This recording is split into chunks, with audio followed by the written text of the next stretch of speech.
ॐ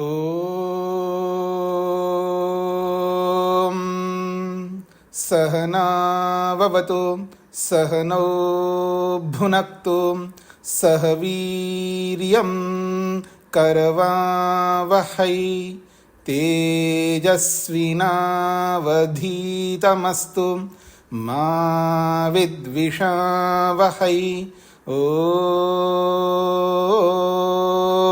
शांति शांति शांति। शतपथ ब्राह्मण के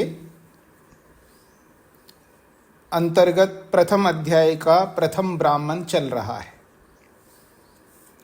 प्रथम ब्राह्मण के 7 खंड हमने पूरे किए हैं। पिछले इन 7 खंडों में 2 महत्वपूर्ण बातें कही है। एक है व्रत को लेकर के चर्चा की है कि व्रत किस प्रकार लेना होता है।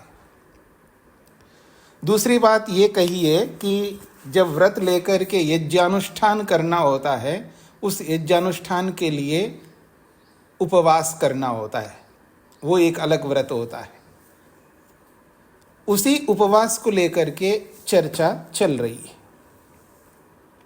तो आज हम 8वें खंड को लेकर के पढ़ेंगे। पृष्ठ संख्या 5 पर आप देखेंगे।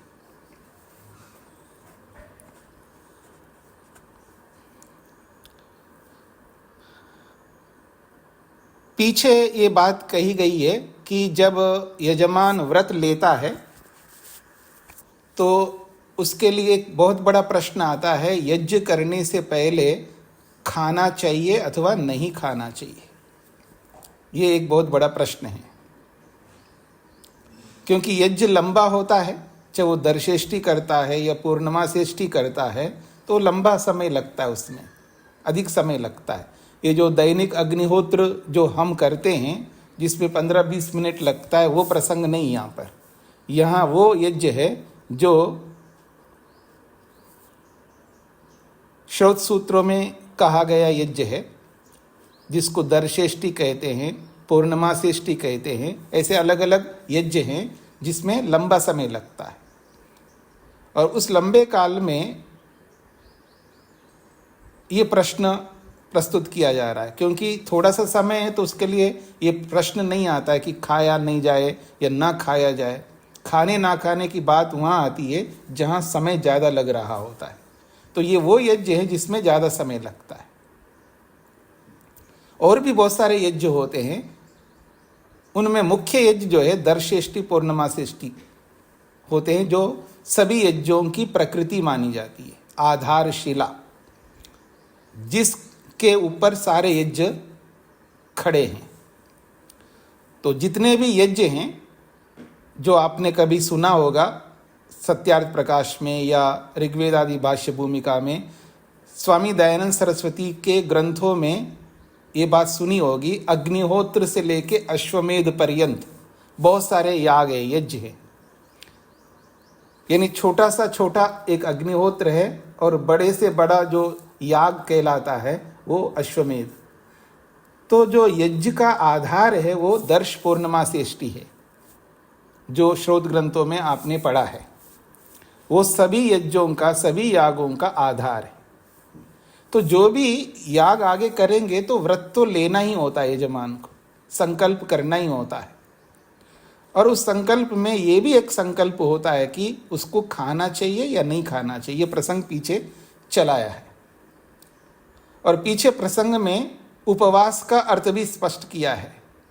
वास्तव में उपवास शब्द नहीं, यहाँ पर उपवसथा ये है। जो पीछे का खंड आप देखेंगे, 7वां खंड, उपवसथा शब्द है। और उस खंड में ये स्पष्ट किया है, तो जिस समय वो संकल्प करता है उस दिन रात्रि को वो यज्ञशाला में ही शयन करता है और उसी के जीवन में सब देव लोग प्रविष्ट होते हैं और इस आशा से प्रविष्ट होते हैं ये कल जाकर के ये याग करेगा, यज्ञ करेगा और हमें अन्न प्रदान करेगा, हमें अन्न देगा, हमें आहुति प्रदान करेगा। तो उपवसथा उसके समीप वास करना, देवों के समीप वास करना या यजमान के समीप देवों का वास करना, यह है उपवसथा। उसी उपवसत को ही उपवास हो गया है, ये स्पष्ट किया है यहाँ पर। इसी प्रसंग को आगे बढ़ाते हुए 8वें खंड में बोला जा रहा है, देखिएगा पृष्ठ संख्या 5 पर, तन्नु एव अनवक्लिप्तम, तत् नु एव अनवक्लिप्तम। तत्, ये जो बात कही जा रही है जो खाने ना खाने के बारे में, अगर कोई ये सोचे कि खाना चाहिए अथवा नहीं खाना चाहिए, जो भी सोचे, अनवक्लिप्तम, वो उचित नहीं है। एकांगी होकर के एक पक्ष में उत्तर नहीं देना चाहिए। अनवक्लिप्तम का मतलब है अनुचित है। यदि कोई कहे नहीं खाना चाहिए तो भी अनुचित है, अगर कोई कहे खाना चाहिए तो भी अनुचित है। एकांगी उत्तर उचित नहीं है। यो मनुष्येषु अनश्नत्सु पूर्वो अश्नीयात्, यो मनुष्येषु अनश्नत्सु, यहाँ मनुष्य से अतिथि को लिया जा रहा है। तो पूर्वो अश्नीयात्, जो अतिथियों के पहले अगर यजमान खाता है, घर के अंदर अतिथि आए हुए होते हैं। अतिथि का अर्थ यहाँ अभ्यागत जो मेहमान लोग हैं वो नहीं है। अतिथि का अर्थ है विद्वान, जिसके पास विशेष विद्या होती है, जिनका कार्य ही विद्या दान करना है, विद्या को प्रसारित करना है, सब घरों में जाकर के विद्या को स्थापित करना है, और विशेषकर व्यवहारिक विद्या को स्थापित करना है। ये जो घरों में अतिथि जाते हैं, कोई पढ़ाने के लिए नहीं जाते, शास्त्र पढ़ाने के लिए नहीं जाते। क्यों घरों में जाके शास्त्र पढ़ाने के लिए क्यों नहीं जाते? क्योंकि जो गृहस्थ बनते हैं वो विद्या ग्रहण करके ही जाते हैं, शास्त्र पढ़ करके ही जाते हैं। गृहस्थ में वही व्यक्ति प्रवेश करता है वैदिक पद्धति में जो कम से कम एक वेद पढ़ा हुआ हो, वो गृहस्थ में जाता है। वो तो शास्त्र पढ़ा हुआ होता है। एक वेद पढ़ने का अर्थ है एक वेद, उसका एक ब्राह्मण, फिर 6 अंग 6 उपांग, बहुत सारे शास्त्र पढ़ा हुआ होता है। वो तो शास्त्र पढ़ा हुआ होता है। लेकिन उनके पास जो विद्वान जाते हैं, योगी जाते हैं, सन्यासी जाते हैं, जो विशेष विद्या देने के लिए जाते हैं, विशेषकर व्यवहारिक विद्या देने के लिए जाते हैं। तो यहां पर बोला जा रहा है जो कोई भी यजमान मनुष्येषु, कैसे मनुष्य है वो? अतिथि रूपी मनुष्य है। और कैसे? अनश्नत्सु, अश्न कहते हैं खाने को, और अनश्नत्सु ना खाए हुए मनुष्यों के, अर्थात जो अतिथि नहीं खाए हो, और पूर्वः अश्नीयात्, और यजमान पहले से खा लेता है। अतिथियों को खिलाए बिना ही यजमान पहले खा लेता है। एक बात कही, अथा, और किम उ यो देवेषु अनश्नत्सु पूर्वो अश्नीयात्, और जो देवों को खिलाए बिना पहले यजमान स्वयं खा ले। यहां देव होते हैं जो यज्ञ में जिन देवताओं के लिए आहुति दी जाती है, उन देवों को यहां पर कथन किया जा रहा है। वो देव जो याग में जो आहुति प्रदान की जाती है, वो अलग अलग देवों को आहुति दी जाती है।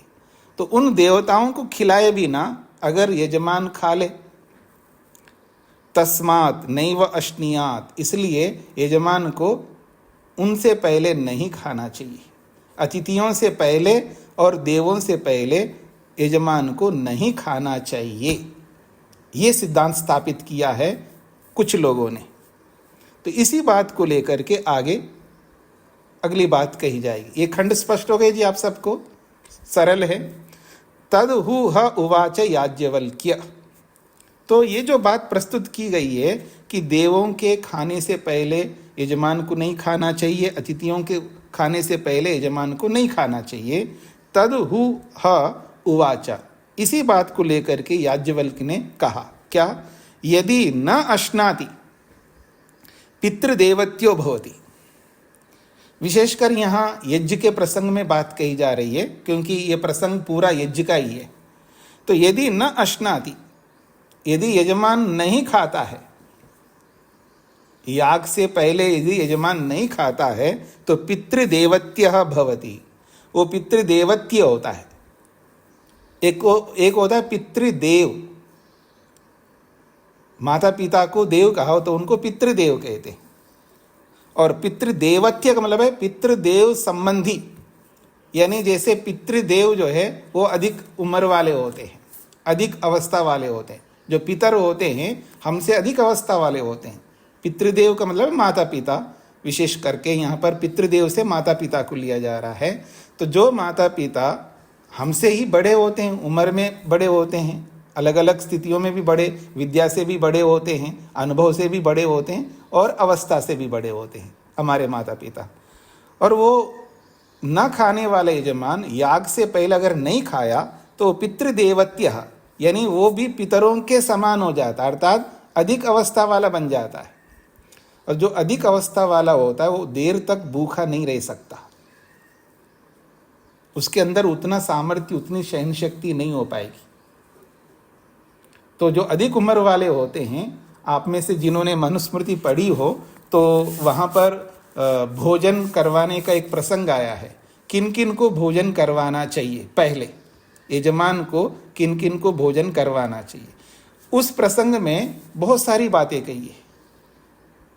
बच्चों को पहले भोजन करवाना चाहिए, हाँ, पशु पक्षी जो उन्होंने पालतू पशु पक्षी आदि है उनको पहले भोजन करवाना चाहिए, और जो उस घर के अंदर सेवक लोग होते हैं उनको पहले भोजन करवाना चाहिए। ऐसी बहुत सारी बातें कही। उस प्रसंग में जो माता पिता होते हैं, जो बुजुर्ग लोग होते हैं, उनको भी पहले भोजन करवाना चाहिए, क्योंकि उनके अंदर सामर्थ्य कम होता है, सहन शक्ति कम होती है, विशेषकर शरीर संबंधी जो सहन शक्ति है वो कम होती है। तो वो पितृदेवत्य होती, वो तो पितरों के समान हो जाएगा, अर्थात वो बहुत कमजोर हो जाएगा।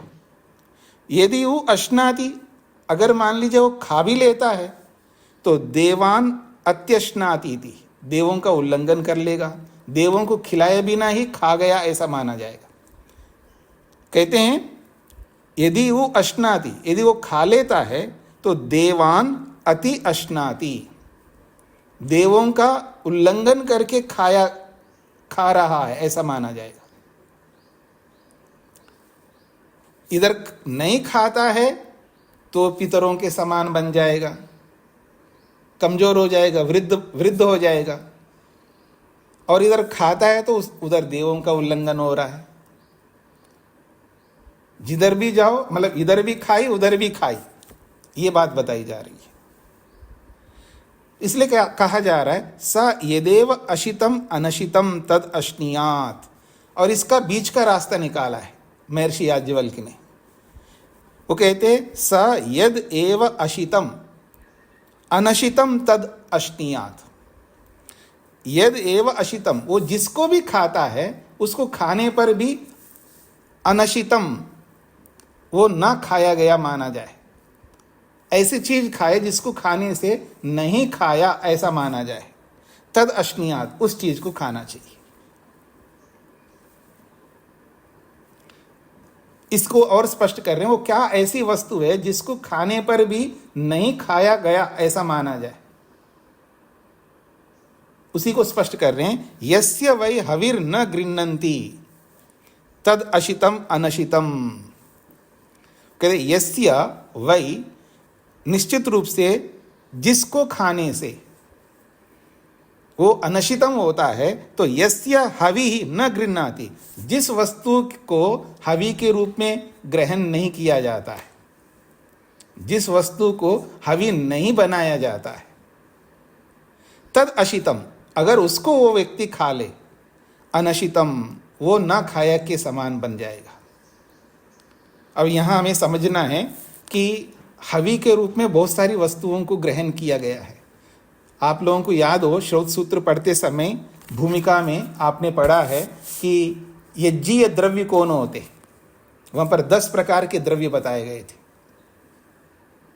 जो यज्ञ में डालने योग्य जो द्रव्य होते हैं वो 10 प्रकार के बताए गए थे। तो यज्ञ में जो जो हवि के रूप में प्रयुक्त होता है उसको नहीं खाए। अब यज्ञ में कौन से द्रव्य प्रयोग में आते हैं जी?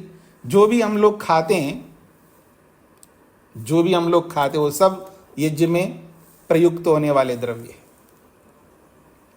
चाहे आप चावल ले लो, गेहूं ले लो, बाजरा ले लो, जो भी अनाज ले लो, जो भी दालें ले लो, वो सब यज्ञ में प्रयुक्त होते हैं।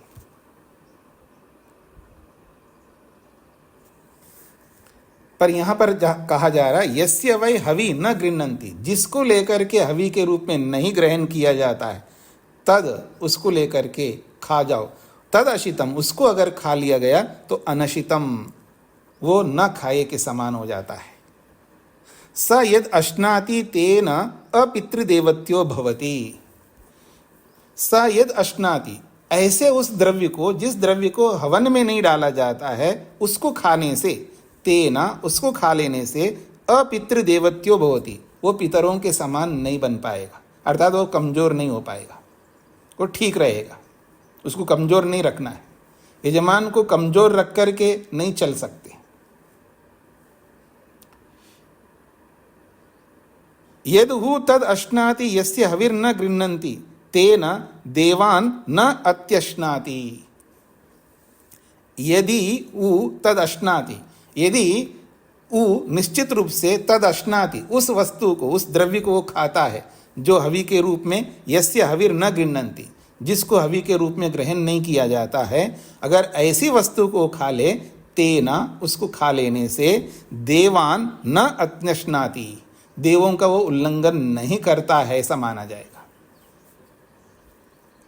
यदि देवों को दी जाने वाली वस्तु को वो पहले खा ले तो ये तो देवों का अपमान हो गया ना, बड़े व्यक्ति का अपमान है। फिर उसका अपमान होगा ही नहीं, क्योंकि देवों को दी नहीं जा रही हो, वो वस्तु देवों को नहीं दी जा रही है, तो उसको खा लेने से न खाए के बराबर होता है, ये बात कही गई है। स्पष्ट हो गया जी सभी को? मन में आ रहा होगा वो कौन सा ऐसा द्रव्य है जिसको हमें खाना चाहिए। तो धैर्य रखिए, आगे बताएंगे स्वयं। आगे बढ़ता हूं मैं। किसी को भी कोई शब्द समझ में ना आए तो पूछ सकते हैं आप। अब आगे 10वें खंड को खोलिएगा। कहते हैं स व आरण्यम एव अश्नीयात, स व आरण्यम एव अश्नीयात। यह स्पष्ट शब्दों में बताया है, सह उस यजमान को, वही निश्चित रूप से, आरण्यम, आरण्यम कहते हैं अरण्य में होने वाले को आरण्यम कहते हैं। आरण्यम का अर्थ है जंगल में होने वाले को आरण्यम कहते हैं। तो जो जंगल में होने वाले पदार्थ हैं उसको अश्नीयात खाएं। इससे ये पता लग रहा है कि आरण्य जंगल में होने वाले को हवि के रूप में नहीं दी जा रही, उसको वो खा सकता है। फिर कहा है आगे, या वा आरण्य औषधयः, वो आरण्य में होने वाला, जंगल में होने वाला क्या है उसको भी स्पष्ट कर रहे हैं। केवल इतना ही नहीं बोला है कि जंगल में जो होता है उसको खाओ, लेकिन जंगल में जो होता है वो क्या है जिसको खाना है उसको भी स्पष्ट कर रहे हैं। या वा आरण्य औषधया, जो जंगल में होने वाली औषधियां हैं उसको वो खा सकता है। जंगल में होने औषधियों औषधियों को वो खा सकता है। औषधि से आप दवाइयाँ मत लीजिएगा। औषधि का अर्थ यहाँ दवाई नहीं है, दवाई को भी औषधि कहते हैं, पर केवल दवाई को नहीं कहते। दो प्रकार की औषधियाँ होती है, एक जंगल में होने वाली औषधि और एक जहाँ हम लोग रहते हैं वहाँ पर होने वाली औषधि। 4 प्रकार के तत्व होते हैं।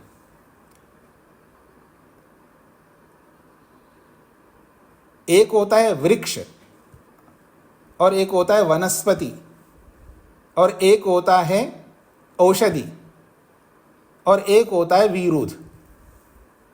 ये 4 प्रकार के प्लांट हैं, यूं समझ लीजिएगा।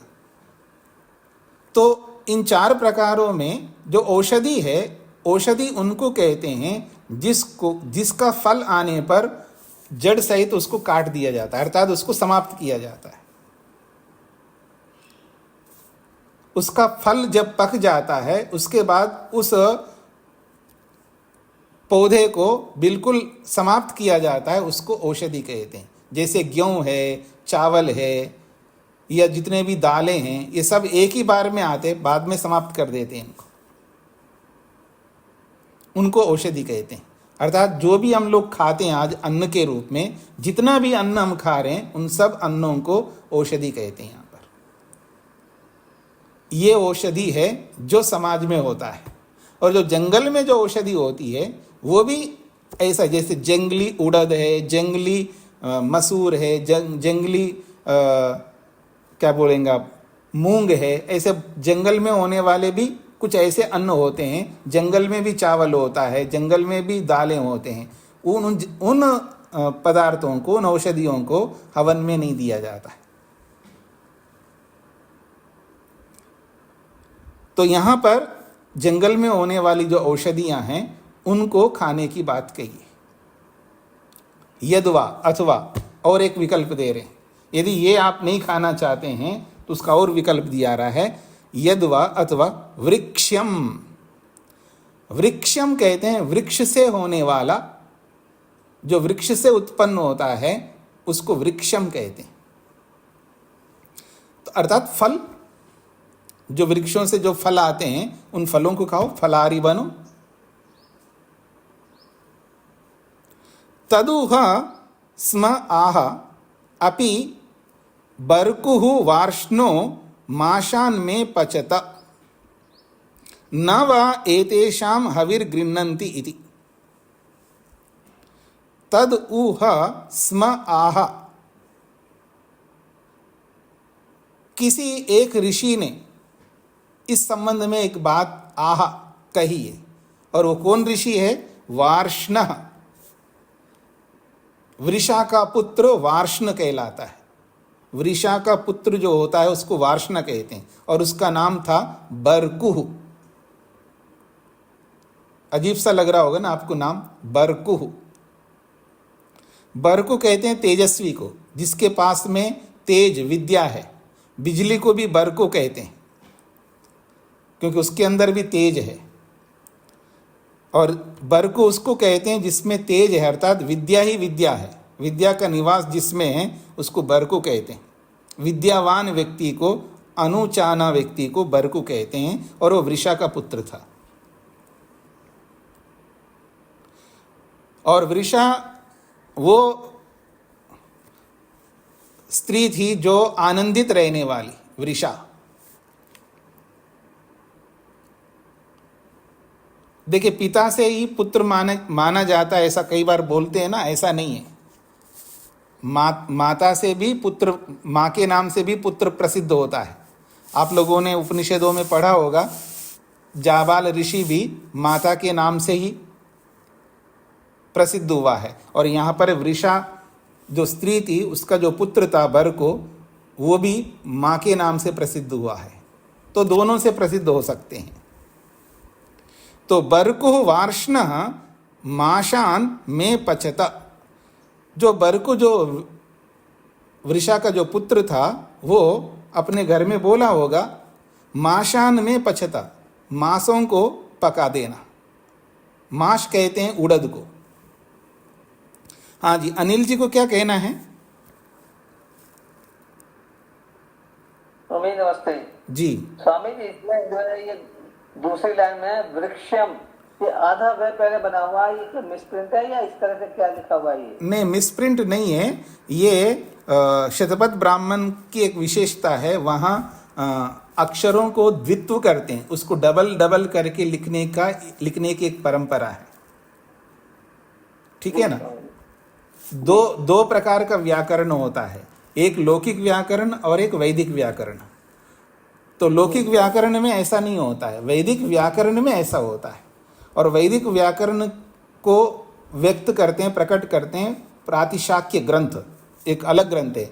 चारों वेदों के अलग अलग प्रातिशाख्यां हैं, उसमें इनकी संधियां किस तरह का होती हैं वहाँ पर बताया गया है। तो उसी के हिसाब से यहाँ पर ये लिखा है। आप में से कोई जिनके पास में यजुर्वेद हों, और अलग अलग प्रकाशक हैं, यजुर्वेद को अलग अलग लोगों ने प्रकाशित किया है, तो कुछ प्रकाशक लोग जो ऐसा दित्तु करके उन मंत्रों को प्रस्तुत किया है उन्होंने। जी स्वामी। ठीक है जी। हाँ जी, शत्रुंजय जी। जी स्वामी जी, प्रसिद्ध लोग हैं पांडव, उनको कौन्तेय कहा जाता था, जी। कुंती पुत्र। हाँ जी, हाँ जी। अर्जुन को विशेष रूप से कौन्तेय ही कहा जाता, तो ये परंपरा तो निश्चित रूप से है ही।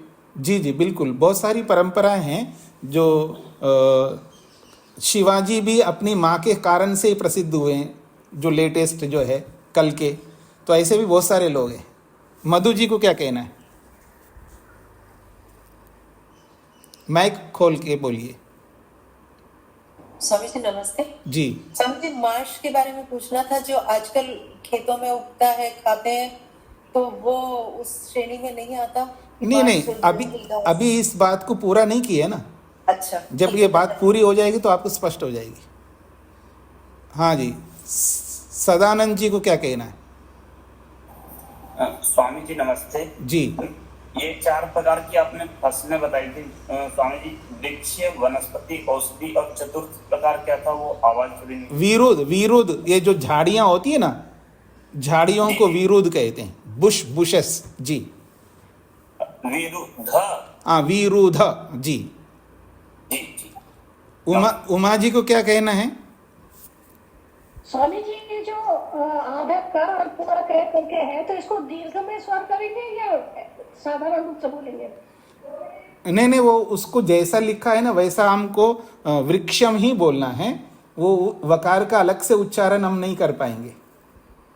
ठीक है, धन्यवाद। जी जी, जहाँ स्वर सहित जब इनको बोला जाता है तब इसका अलग से उच्चारण होता है। जी, तो मैं आगे बढ़ता हूँ जी। तो बरको ऋषि ने या विद्वान ने अपने घर में या तो अपनी श्रीमती को, पत्नी को बोला होगा, माशान में पचता, मेरे लिए उड़द पकाओ। न व एतेषाम हविर गृह्णन्ति, इन माशों को हवि के रूप में ग्रहण नहीं किया जाता है। इति, ऐसा उन्होंने कहा है। तद उ तथा न कुर्यात, याज्ञवल कह रहे जैसा इन्होंने कहा यहाँ पर मांसों को हवि में नहीं ग्रहण किया जाता है, इसलिए उसको खा लेना चाहिए, ऐसा न समझना। तद उ तथा न कुर्यात, कोई ऐसा ना करे कि वो उड़द पका करके खा ले, ऐसा नहीं करना चाहिए। ये याज्ञवल्क्य कह रहे। क्यों ऐसा नहीं करना चाहिए? व्रीहि यवयोर वा एतद उपचम, क्योंकि ये जो व्रीहि अर्थात धान है, अर्थात चावल है या जव है, इनके साथ में जुड़ करके उसका प्रयोग किया जाता है। हाँ जी, उड़द जब पकाते हैं उसके साथ चावल खाते हैं ना लोग, तो ये कहना चाह रहे हैं कि चावल और जव के साथ में इस मांसों का प्रयोग किया जाता है। तद उपचम, उसका उपच है, अर्थात उसको बढ़ाने वाला है। चावल को, यव को, जव को, ये मांस जो है उसके सामर्थ्य को बढ़ाने वाला है ये मांस। क्योंकि यत् शमी धान्यम, और जो भी शमी धान्य होता है, शमी धान्य उसको कहते हैं जो क्या कहते हैं, जैसे मटर होता है ना, मटर छीलते हम, उसमें बंद रहता है, ऊपर दोनों छिलके होते हैं, जो छील करके जिनको निकाला जाता है दाने के रूप में, उसको शमी धान्य कहते हैं। और जितने भी दाल होते हैं ना, वो उन सबको छील करके निकाला जाता है। आप देखेंगे जो भी दाल हैं वो सबको छीलते हैं, छील करके उनको निकालते हैं उसके दानों को, तो शमी धान्यम कहते हैं इसको, अर्थात छील करके जिसको निकाला जाता है वो शमी धान्य है। तद व्रीहि यवौ एव एतेन भूयांसौ करोति, क्योंकि इस उड़द के माध्यम से व्रीहि को अर्थात चावल को और जव को भूयांसौ करोति, वो उसके सामर्थ्य को बढ़ाता है। चावल और जौ के सामर्थ्य को ये माश जो है, उड़द जो है, बढ़ाता है उसका सामर्थ्य को। तस्मात् आरण्यम एव अश्नीयात, इसलिए इन सबको ना खा करके जंगल में होने वाले पदार्थों को ही खाना चाहिए यज्ञ से पहले। उनको खा लेने से खाया हुआ भी न खाए के समान होता है, ये इसका तात्पर्य है। कोई ये ना समझे कि आप में से कोई ये ना सोचे कि चलो जी ये तो बताइए जंगली, तो पेट भर के आपने खा लिया, पूरा भोजन की तरह पूरा खा लिया, ऐसा नहीं है इसका तात्पर्य। इसका ये तात्पर्य है, अर्थात व्यक्ति को नहीं खाना चाहिए, लेकिन उतने लंबे काल तक नहीं रह सकते तो थोड़ा सा खा लेना चाहिए। वो जंगली पदार्थ को भी कम मात्रा में खाना चाहिए। ऐसे कोई पेट भर करके खा ले और खाया हुआ भी ना खाए के समान होता है, इसका ये तात्पर्य नहीं है।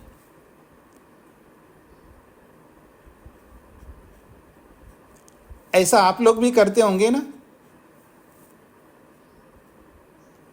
जैसे रात्रि भोजन करना है आपको, अगर आपने जो दोपहर वाला जो भोजन है कभी कम खाया हो, अथवा नाश्ता ही खा लिया और भोजन नहीं कर लिया हो, भोजन के समय में आपको भूख नहीं लगी, अच्छा जी नाश्ता ज़्यादा हो गया, आजकल आप लोग ब्रंच कहते हैं ना उसको आप, तो वो ऐसा खा लिया और फिर भोजन दोपहर में खाए नहीं, रात आते आते ही वो भूख लगने लग रही है आपको। अब 1 घंटे के बाद तो खाना ही है, 1-1.5 घंटे के बाद या 2 घंटे के बाद खाना ही है, लेकिन भूख लग रही है, क्या करें? तो थोड़ा बहुत खाते होंगे ना आप, ऐसा थोड़ा बहुत खाना, इसका ये तात्पर्य है। जी शत्रुंजय जी।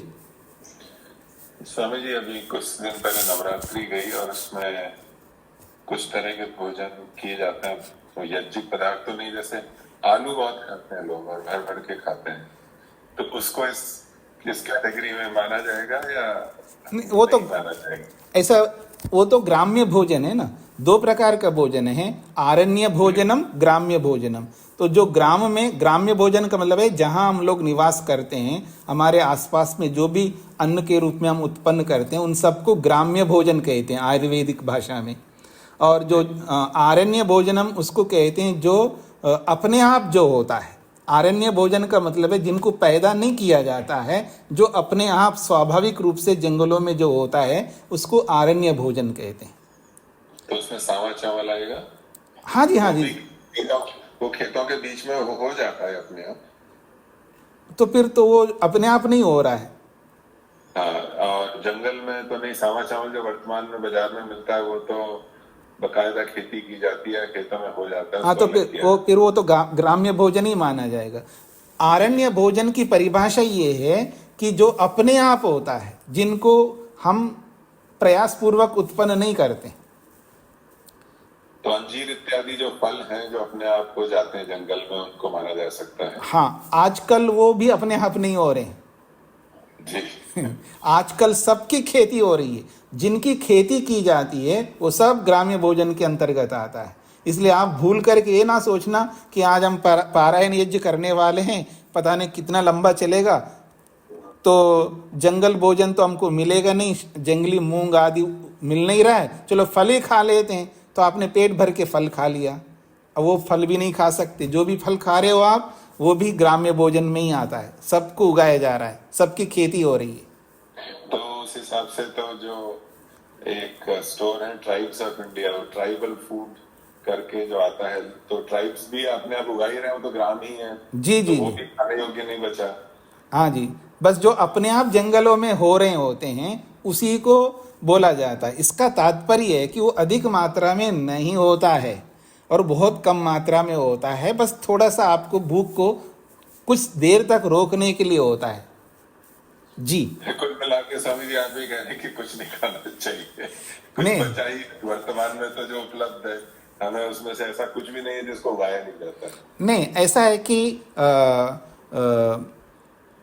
आजकल वैसे भी सब लोग जो ये याग तो कर ही नहीं रहे हैं। जी। ये समस्या उनको आती है जो ऐसे याग करने वाले हैं, उनको ये समस्या आती है। पता नहीं वो क्या उपाय अपनाते होंगे, पर शास्त्र तो यही कहता है कि आरण्य भोजन ही करना चाहिए। तस्माद आरण्यम एव अश्नीयात, इसलिए जंगली भोजन ही खाना चाहिए। और आयुर्वेद में ये भी प्रसंग आता है कि किसी को विशेष कार्य करना हो, अपने जीवन में बहुत बड़े बड़े कर्म करने हों, ऐसे व्यक्ति को ग्राम्य भोजन ना खाने का वहाँ पर निर्देश किया है। और आज मेरे को समझ में आ रहा है, मैं कई सालों तक ग्राम्य भोजन बंद कर दिया था और मैं सूखे मेवे पे रहा। मैं इस स्थिति में था, मैं तो ग्राम्य भोजन नहीं कर रहा हूँ, लेकिन बाद में पता लगा ये सब ग्राम्य भोजन है, क्योंकि सारे ड्राई फ्रूट्स को उगाया जा रहा है, तो वो भी नहीं रहा जी। तो आगे बढ़ता हूँ जी। हाँ, अनिल जी को क्या कहना है?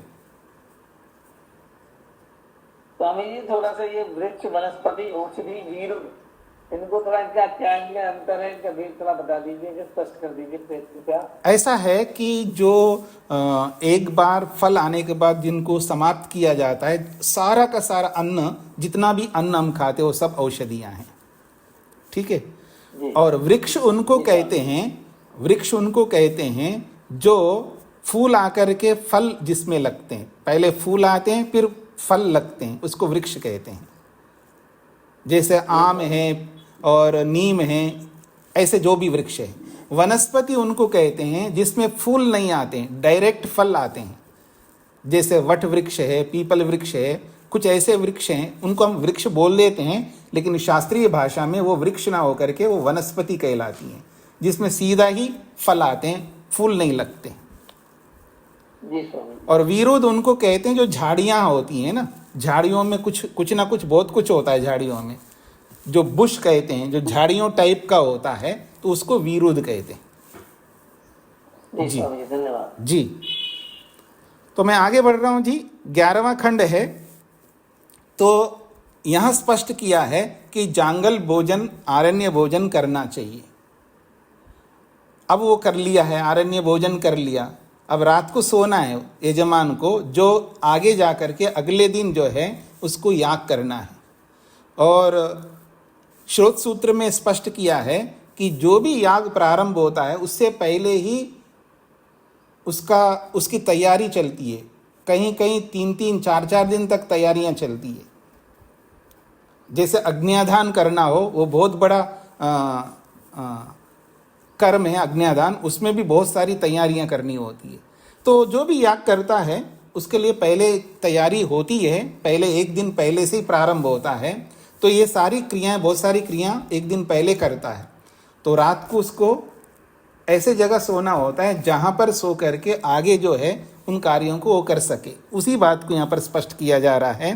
तो वो जंगल भोजन करके तैयार हो गया, अब रात्रि का समय आया, उसको सोना है। स आहवनी आगारे वा एताम रात्रिम शयीत। सह वह यजमान आहवनी आगारे, जहां आवनीय आगार, आगार कहते हैं यज्ञशाला, आवनीय यज्ञशाला में एताम रात्रिम, उस रात्रि को शयीता, शयन करे। गारहपत्य आगारे वा, अथवा गारहपत्य आगार में, यानी गारहपत्य अग्नि, 3 अग्नियां मुख्य होती हैं। आपको शतपथ ब्राह्मण के प्रारंभ में बताया था, वैसे 5 अग्नियां होती हैं, उनमें 3 अग्नियां प्रमुख होती हैं, आहवनीयाग्नि, गारहपत्याग्नि और दक्षिणाग्नि। ये बहुत महत्वपूर्ण होती हैं। तो कई बार बहुत बड़ा व्यक्ति होता है या बड़ी स्थिति होती है, वो अलग अलग बनाता है इनको। इससे ये पता लगता, आवनीय आगार का मतलब हावनीय अग्नि का जो शाला है, आगार का मतलब शाला, यज्ञशाला जैसा होता है वैसे शाला, घर, आगार कहते हैं घर को। तो आवनीय घर में वो सोए। फिर कहा अथवा गारहपत्य आगारे, गारहपत्य अग्नि का जो घर है उसमें सोए। इससे ये पता लगता है ये अलग अलग भी होता है। तो आवनीय घर में अथवा गारहपत्य वाले घर में, दोनों में से किसी एक घर में जहां इनका कुंड बनाया जाता है, यज्ञ कुंड बनाया जाता है, उस यज्ञशाला में उसको रात को सोना चाहिए।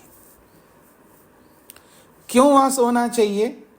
इसके लिए वो बताना चाह रहे हैं देवान व एष उपावर्तते, वो देवों के समीप पहुंचता है, क्योंकि देवों वहाँ देव आने वाले होते हैं, तो इससे एक प्रतीक के रूप में बताया जा रहा है। ये प्रतीकात्मक है सब कुछ, कभी ऐसा ना समझना कि ये वास्तव में ऐसा होता है, प्रतीक के रूप में है।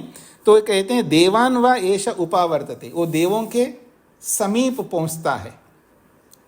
यज्ञ जहाँ यज्ञ होता है वहाँ अगर व्यक्ति सो रहा है तो वहाँ यज्ञ में तो देवता लोग निवास करते हैं। देवों का जो निवास है, देवों का जो घर है वो यज्ञ है। तो जहाँ देव लोग निवास करते हैं वहीं ये व्यक्ति निवास कर रहा है, तो ये देवों के निकट पहुँचता है, ये इसका तात्पर्य है। यो व्रतम उपैति स यान एव उपावर्तते तेषाम एव एतद मध्य शेते।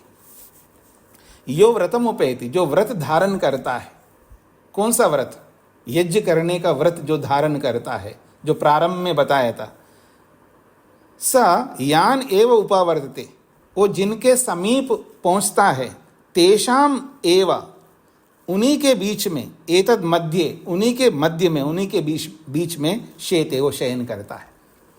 जिस उद्देश्य को ध्यान में रख करके वो व्रत ग्रहण करता है और जिन देवताओं के पास वो पहुंचा हुआ होता है उन्हीं के पास वो सोता है, ये इसका तात्पर्य है। और जब वहाँ सोता है तो कहाँ सोए? तो स्पष्ट निर्देश किया जा रहा है अधः शयीता। आप ऐसा ना सोचो कि यज्ञशाला में सो रहा हूँ तो एक पलंग लगा लूँ, हाँ, और वहाँ उसके ऊपर सो जाऊँ, ऐसा नहीं कहना चाह रहे। अधः शयीता, नीचे जमीन पर सो। क्यों नीचे सोना है? अधस्ताद इव ही श्रेयस उपचारः, बहुत अच्छी बात कही जा रही है। इसलिए नीचे से शयन करना है। अधस्ताद इव ही श्रेयस उपचारा, श्रेयस जो श्रेष्ठ लोगों का उपचार होता है, श्रेष्ठ लोगों की जो सेवा होती है वो नीचे रह करके ही होती है।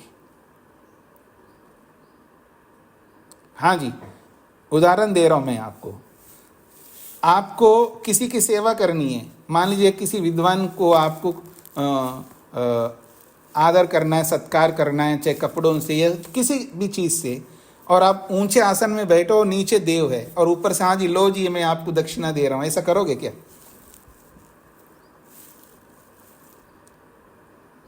ऊपर से नहीं कर सकते। जिन देवों की, जिन श्रेष्ठ लोगों की आपको सेवा, उपचार करते हैं सेवा, उपचरती थी उपचारा, जो उनके समीप रह करके आचरण करता है, उनकी सेवा करता है, उसको उपचार कहते हैं। श्रेयस उपचारा, जो श्रेष्ठ व्यक्ति की जो सेवा होती है वो अधस्ताद इवा, वो नीचे से ही होती है। अपने को निम्न रखते हुए ही उत्तम व्यक्ति की सेवा करनी चाहिए। मैं सेवक हूँ, मैं सेवा बहुत करता हूँ, इसका अर्थ ये नहीं कि अपने आप को उच्च स्थान दें आप, ऐसा नहीं दे सकते। ये सब प्रतीक होते हैं, प्रतीकों का बहुत महत्व होता है। प्रतीक के अनुसार हमारी भावना बनती है, प्रतीक के अनुसार ही हमारी भावना बनती है। भाव बहुत महत्वपूर्ण होते हैं, सारा कुछ झगड़ा भावों पर है। कर्म एक ही कर्म है, एक ही कर्म को आप पाप बना सकते हैं, एक ही कर्म को आप मिश्रित बना सकते हैं, एक ही कर्म को आप पुण्य बना सकते हैं, एक ही कर्म आप निष्काम बना सकते हैं। एक ही कर्म में चारों कर्म आ जाते हैं, इसलिए बहुत महत्वपूर्ण है। इन सब के पीछे भाव ही है, भावना ही है। तो यहां ये बात कही जा रही है, अधस्ताद इव ही श्रेयस उपचारा, नीचे से ही श्रेष्ठ लोगों की सेवा होती है, इसलिए नीचे सोए, ये इसका तात्पर्य है। आगे बढ़ता हूं। आगे एक बहुत ही महत्वपूर्ण बात हो रही है। सो गए जी, वो नीचे सो गया, अब प्रातःकाल हो गया। प्रातःकाल होने के बाद उठते ही वो सबसे पहले एक कर्म करता है। क्या कर्म करता है देखिएगा, स वै प्रातः अप एव। प्रातः वह जो यजमान है निश्चित रूप से प्रातःकाल अप एव, वो जल से संयुक्त होता है, जल लेता है, कुल्ला करेगा, जो भी कुछ करेगा ना, जल तो पूरा जीवन है, जल ही आधार है। इसी को लेकर के लंबी चर्चा होगी। स वही प्रातः अप एव, वो प्रातःकाल उठते ही अप एव, अप के साथ ही वो संयुक्त होता है। इसी बात को स्पष्ट कर रहे हैं। प्रथमेन कर्मणा अभिपद्यते, प्रथमेन कर्मणा, प्रातःकाल उठ करके पहला कर्म जल से ही अभिपद्यते, जल से ही संयुक्त होता है, जल को ही प्राप्त होता है। अभिपद्यते का मतलब है प्राप्त होना, जल को प्राप्त होता है। प्रातःकाल उठते प्रथम कर्म से ही वो जल को प्राप्त करता है। इसलिए अपह प्रणयति, वो जल का प्रणयन करता है। आपने भूमिका में पढ़ा है, प्रणयन बहुत बार आया, प्रणयन करना, प्रणयन करना। प्रणयन एक बहुत उत्तम पवित्र कार्य है। यज्ञीय प्रक्रिया में प्रणयन का अर्थ होता है कि किसी बड़े पात्र में जल रखा हो अथवा कुएं में जल हो, कुएं में हो जल या टंकी में हो, ये कहीं पर भी जल, जल तो जलागार में रहता है, जल का घर है वो जलागार। वहाँ से जब पानी लिया जाता है किसी कर्म के लिए, हम तो यहाँ यज्ञ के लिए पानी लिया जा रहा है, तो ऐसे पानी लाया नहीं जाता, मंत्र पूर्वक पानी लाया जाता है। तो किसी जलागार से मंत्र पूर्वक जब पानी को लाया जाता है उसको प्रणयन कहते हैं। ये पारिभाषिक शब्द है। और भूमिका कह रहा हूं, श्रोत सूत्रों में बहुत बार आपने इस प्रणयन शब्द को पढ़ा है, और प्रणयन शब्द जब आया था उसमें ये बात कही गई थी। तो कहा जा रहा है कि अपप्रणयति, वो जल का प्रणयन करता है। अब जल का प्रणयन कैसे करेगा? जलागार से करेगा, एक बड़े पात्र से ही उस पानी को लेगा।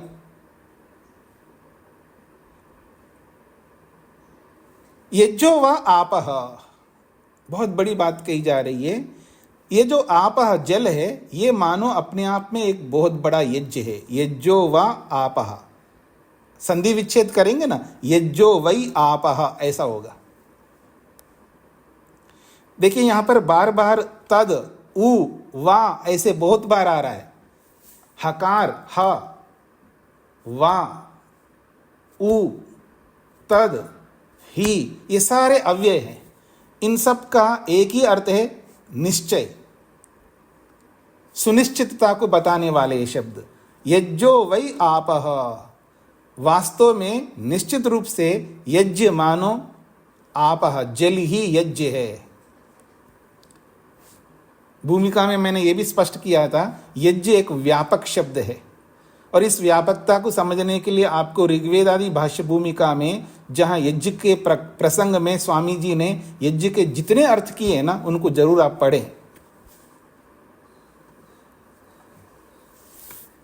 तो कहा जा रहा है यज्जो व आपह, यज्ञ ही निश्चित रूप से यहां पर जल है। यज्ञम एवा, यज्ञम एवा एतत् प्रथमेन कर्मणा अभिपद्यते। वो कहते हैं यज्ञम एवा, यज्ञ को लेकर के, यज्ञ तो आप जल है, तो यज्ञम एवा का मतलब है इस जल को ही प्रथमेन कर्मणा, पहले कर्म से आपद्यते, प्राप्त होता है यजमान। इस यज्ञ रूपी जल को प्रथम कर्म के माध्यम से प्राप्त करता है यजमान। ता प्रणयति, इसलिए उस जल का प्रणयन करता है, इसलिए उस बड़े जलागार से जल निकालता है, और कुल्ला आदि जो भी करता है वो उसको करता है। तो ता प्रणयति, उस जल का प्रणयन करता है। यज्ञम एव एतद् वितनोति, इस व्यक्ति को यज्ञ ही विस्तार को प्राप्त कराता है, इस व्यक्ति के जीवन को विस्तार करता है, और ये जल ही इस यज्ञ, भौतिक यज्ञ को भी विस्तार करने वाला है। ये इसका तात्पर्य। शत्रुंजय जी। स्वामी जी, विवाह के संदर्भ में भी प्रणयन शब्द का प्रयोग होता है, तो उसका और इसका आपस में क्या संबंध है? किसी प्रक्रिया विशेष के कारण है या कुछ और? नहीं, वो तो प्रणयन जो है वधू का हाथ वर के हाथ में रखते हैं, वो वहाँ वो प्रणयन का अर्थ होता है।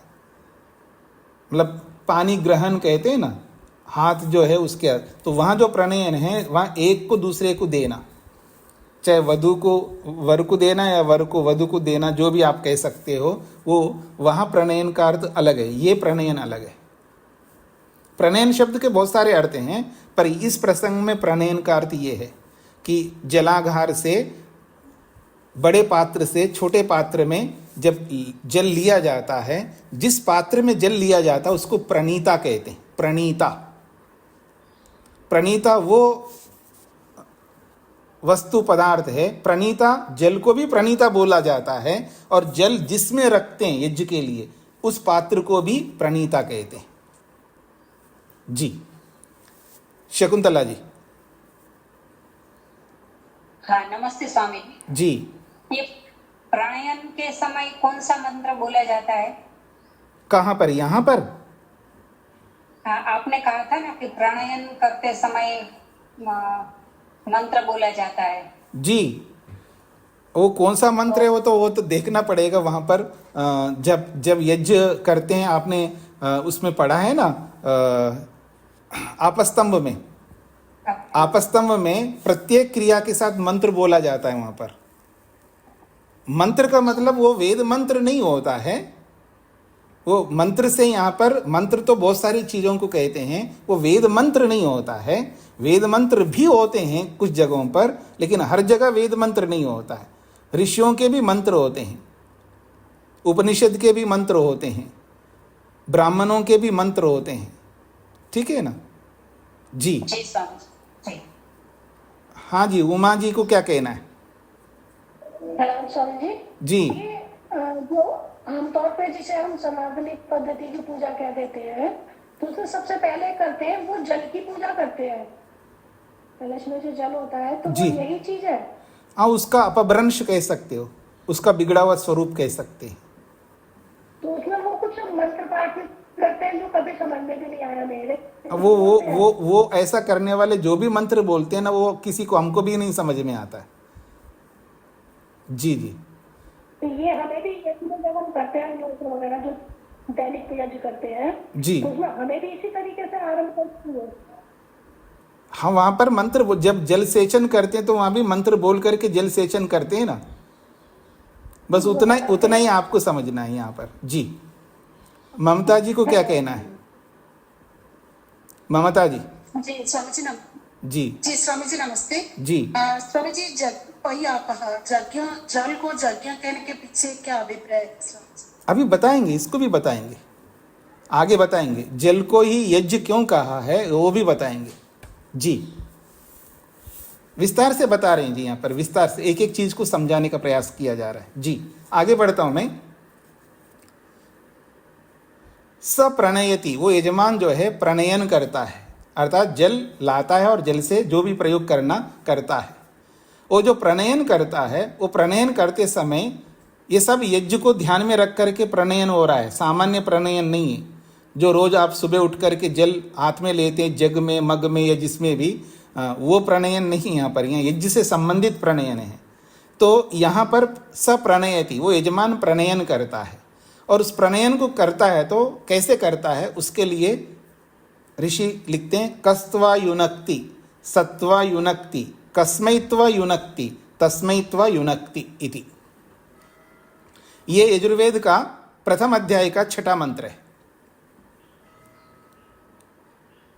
पूरा मंत्र नहीं है। कर्मणा वाम वेशाम वाम, ऐसा एक और पंक्ति है, वो पंक्ति को नहीं दिया है यहाँ पर अधिकांश पूरा मंत्र दिया है। तो वो जो प्रणयन करता है, वो प्रणयन करता हुआ वो क्या समझता है, उस बात को, उसके भाव को यहाँ पर प्रस्तुत किया जा रहा है। कह त्वा युनक्ति, कह का अर्थ है कौन, त्वा तुझको, युनक्ति जोड़ता है। कौन तुमको इस यज्ञ के साथ जोड़ रहा है? कह त्वा युनक्ति, कौन व्यक्ति इस यज्ञ के साथ तुम्हें जोड़ रहा है? ये प्रश्नवाचक है। कह त्वा युनक्ति प्रश्न के रूप में ही है। तो उत्तर दिया जा रहा है सह त्वा युनक्ति, वह आपको जोड़ रहा है। सह का मतलब वह आपको जोड़ रहा है। फिर आगे कह रहे हैं कस्मै त्वा युनक्ति, कस्मै किसके लिए तुझे उस यज्ञ के साथ जोड़ता है? कस्मै त्वा युनक्ति, किसके लिए तुझे इस यज्ञ के साथ जोड़ रहा है? तो उत्तर दिया जा रहा है तस्मै त्वा युनक्ति, उसके लिए तुझे इस यज्ञ के साथ जोड़ा जा रहा है इति। ये पूरा हो गया। अब क्या कहना चाह रहे थे देखिएगा। ये व्याख्या है, ये इस मंत्र की व्याख्या ऋषि याज्ञवल्क्य यहाँ पर जोड़ रहे हैं। तो इति एताभि, इति एताभि, इन वचनों से, एताभि ही इन वचनों के द्वारा, अनिरुक्तः, अनिरुक्ताभि, एताभि अनिरुक्ताभि, इन अनिरुक्त वचनों के द्वारा, व्याहृति भी, व्याहृतियों के द्वारा, अनिरुक्तो वै प्रजापति, ये विशेष बात कही जा रही।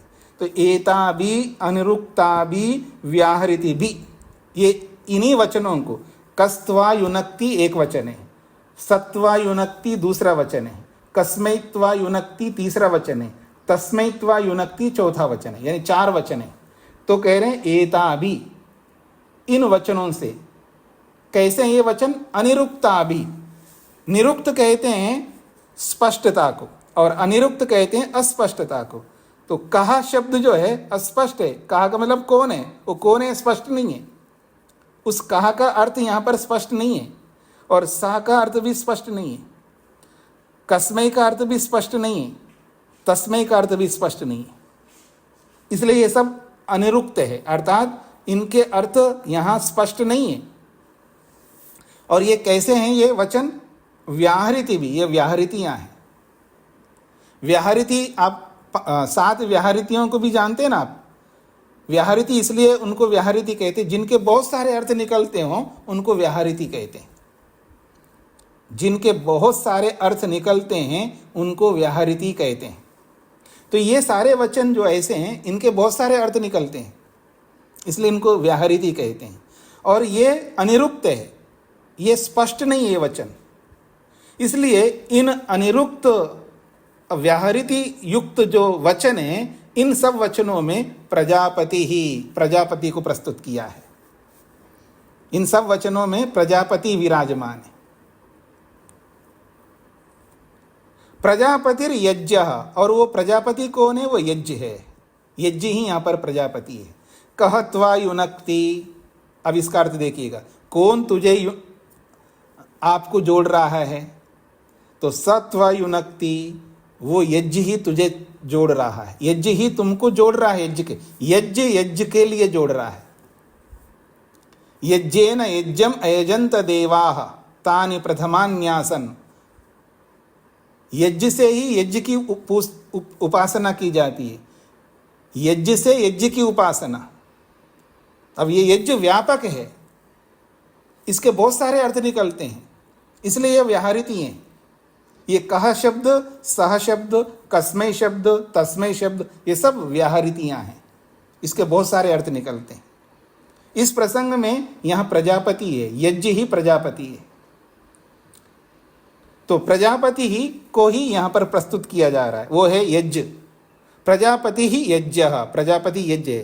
तत् प्रजापतिम एव एतद् यज्ञम युनक्ति, और ये जो यज्ञ है उस प्रजापति को भी युनक्ति जोड़ता है। और एक और प्रजापति है, प्रजापति का भी प्रजापति एक और यज्ञ है, वो परमात्मा है। इसी मंत्र की व्याख्या महर्षि स्वामी दयानंद सरस्वती जी ने यजुर्वेद के भाष्य में बहुत विस्तार से किया है। आप लोग जरूर पढ़े उसको निकाल करके।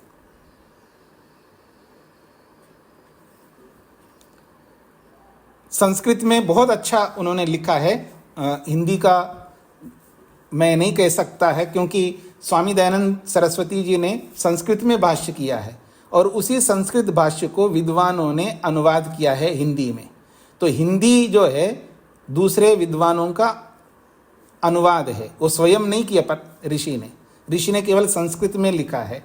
उस संस्कृत को अलग अलग विद्वानों ने हिंदी में भाष्य किया है। तो संस्कृत बहुत प्रमुख है वहाँ पर। मैंने हिंदी को नहीं देखा, पर संस्कृत को देख करके बोल रहा हूँ कि बहुत अच्छी व्याख्या की है। और एक बार नहीं देखा, पता नहीं कितने बार देखा होगा मैंने। तो यहाँ पर ये बात कही गई है कि कौन है आपको युक्त कर रहा है, तो वो परमात्मा युक्त कर रहा है, एक अर्थ। यज्ञ आपको युक्त कर रहा है, दूसरा अर्थ। देव आपको युक्त कर रहा है, ऐसे अनेक अर्थ निकाल सकते हैं यहाँ पर, क्योंकि देवों से प्रेरित हो रहा है मनुष्य। प्रारंभ में आपने पढ़ा है ना कि सत्यम वै देवा अनृताः मनुष्य। तो ये जो यज्ञ है उसके बहुत सारे अर्थ निकलते हैं, इसलिए ये व्याहृति हैं। और ये कह शब्द, सह शब्द, कस्मै शब्द, तस्मै शब्द, ये सब व्याहृतियाँ हैं, इसके बहुत सारे अर्थ निकलते हैं। ये भी आपने प्रारंभ में पढ़ा है। तो देव भी हमको प्रेरित करते हैं, देव लोग, तुम भी देव बन जाओ।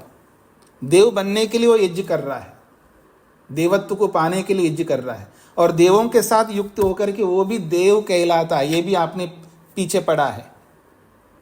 जब देवों के साथ युक्त होता है वो भी देव बन जाता है, और देव बन करके यज्ञ कर रहा होता है, क्योंकि देव बनना इसका अर्थ है सत्य बोलना है। सत्य बोलता हुआ ही वो यज्ञ कर सकता है। मनुष्य बन करके यज्ञ नहीं कर सकता, क्योंकि मनुष्य कौन होते हैं? अनृतवादी, असत्य बोलने वाले मनुष्य होते हैं। पीछे आपने प्रारंभ में पढ़ा है। जो पहली बार जुड़े हैं मैं उनके लिए बोल रहा हूं, मनुष्य झूठ ही बोलते हैं इसका ये तात्पर्य नहीं है। वहां पर भी मैंने बोला है मनुष्य अवसरवादी बन करके झूठ बोलता है। जो अवसरवादी बन करके जो झूठ बोलता है उसको मनुष्य कहते हैं। अर्थात जहां जहां अवसर मिलता है झूठ बोलने का वहां चूकता नहीं है, झूठ बोलता ही बोलता है, चाहे किसी के लिए भी बोलता है। और देव उनको कहते हैं वो सदा सत्य बोलते हैं, वो अवसरवादी नहीं होते हैं। उनका व्यवहार सदा सत्य से युक्त होता है, और मनुष्य का व्यवहार सदा सत्य से युक्त नहीं होता है। जहां मजबूरी है, जहां अवसर ही नहीं मिल रहा है वहां सत्य ही करना पड़ता है उसको, और जहां जहां अवसर मिलता है वहां वहां झूठ बोलता ही बोलता है, उसको मनुष्य कहते हैं। तो जो यज्ञ करने के लिए प्रवृत्त होता है उसको देव बनकर के यज्ञ करना होता है। इसलिए वहां पर बताया था कि इदम अहम अनृता सत्यम उपैमि, वो मंत्र भी दिया था वहां ऋषि ने कि अब मैं असत्य से हट करके सत्य को प्राप्त हो रहा हूं, सत्यवादी बन करके यज्ञ करने जा रहा हूं, ये स्पष्ट किया था प्रारंभ में। तो आइए, तो कस्त्वा युनक्ति, कौन आपको इस यज्ञ के साथ जोड़ रहा है? तो वो परमात्मा है, वो यज्ञ है, वो देव है जो आपको इसके साथ जोड़ रहा है। कस्मैत्वा युनक्ति, किसके लिए आपको जोड़ रहा है? किस प्रयोजन के लिए यज्ञ के साथ आपको जोड़ा जा रहा है? कोई तो प्रयोजन होना चाहिए ना, कि किस प्रयोजन के लिए आपको इस यज्ञ के साथ जोड़ा जा रहा है। तो तस्मैत्वा युनक्ति, उस प्रयोजन के लिए। अब वो जो प्रयोजन है वो सभी को पता है। आप एक वाक्य में आप बोलेंगे जी, सुख के लिए, मुक्ति के लिए, मोक्ष के लिए, या स्वर्ग के लिए, या आनंद के लिए, या तृप्ति के लिए, या संतोष के लिए। तो जो आत्मा का जो लक्ष्य है उस लक्ष्य को ध्यान में रख करके बोला है तस्मै त्वा युनक्ति, ये इसका तात्पर्य है। तो आज इतना ही रखते हैं जी। किसी कोई बात? सानंद जी को क्या कहना है? स्वामी जी, जो अनिरुक्तो वही प्रजापति आया है जी, इसका अर्थ थोड़ा सा स्पष्ट कर दीजिए कि यह अनिरुक्त मतलब अस्पष्ट कैसे है प्रजापति? प्रजापति इसलिए अस्पष्ट हो क्योंकि आगे बोला है, इसी शतपथ ब्राह्मण में बोला है कि 14वां कांड, जो अंतिम कांड आप जब पढ़ेंगे ना, जिसको बृहदारण्यक उपनिषद के रूप में प्रस्तुत किया है, वहाँ ये स्पष्ट किया है ब्रह्म के दो रूप हैं, एक मूर्त रूप, एक अमूर्त रूप। जो अमूर्त रूप ब्रह्म होता है वो अस्पष्ट होता है, वो प्रत्यक्ष नहीं होता है, उसको परोक्ष कहते हैं। तो परोक्ष होने के कारण से यहाँ अनुरुक्त कहा है जी। तो मैं इसको यहीं पर विराम देता हूँ, कल मिलते हैं जी। ओम शांति शांति शांति। सभी को नमस्ते।